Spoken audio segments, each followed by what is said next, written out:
Hello and welcome to the show. We're here with David Michaels. Can you tell us a little about how you came to Splinter Cell? Thanks for having me on the show. Well, my book is called Splinter Cell. It's written by me, David Michaels, and it stars a Splinter Cell named Sam Fisher, and it takes place in Iraq and Iran. Please tell me more about the key characters and the setting of your novel. Well, like I said, it stars the protagonist, whose name is Sam Fisher, and he's a Splinter Cell.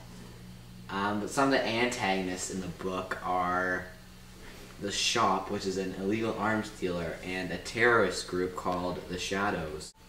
And about the setting?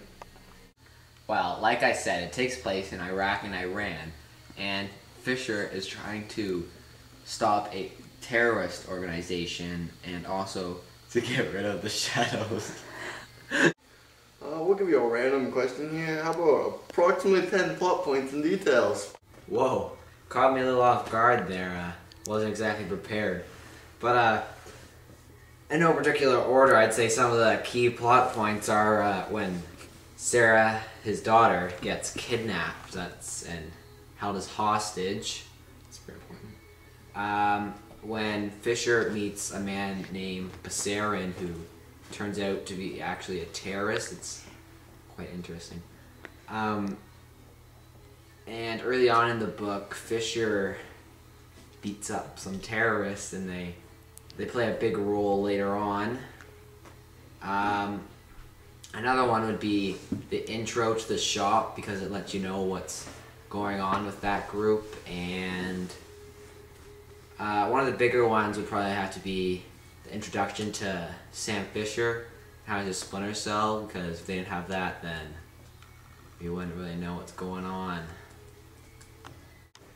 Please, go on. Yo. Well, if you insist.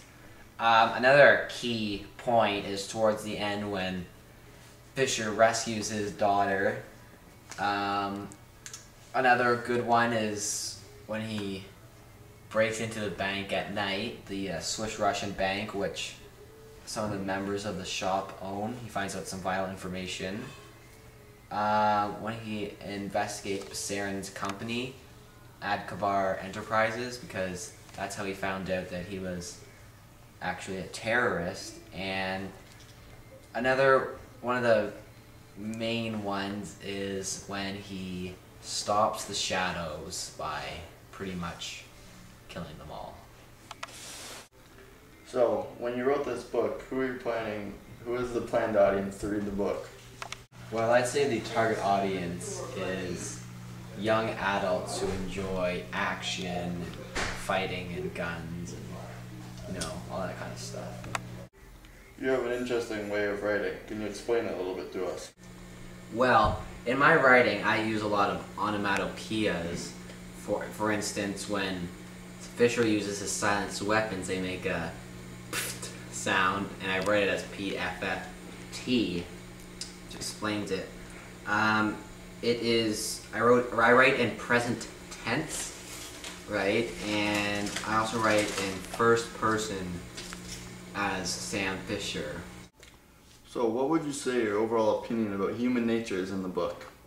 Well, one aspect I emphasize about human nature is that Iran and Iraq, those Middle Eastern areas, are full of terrorism. And one of the quotes that goes along with it is, he's holding an AK-47 and staring right at us. Another theme that I emphasize is good versus evil, and how good always wins. And seeing Sam Fisher portrays good, and how he always gets away and, just beats all the terrorists and destroys their organizations. One of the quotes that works is, "The Shadows are finally destroyed." We'd like to give a great round of applause for David Michaels for appearing on our show.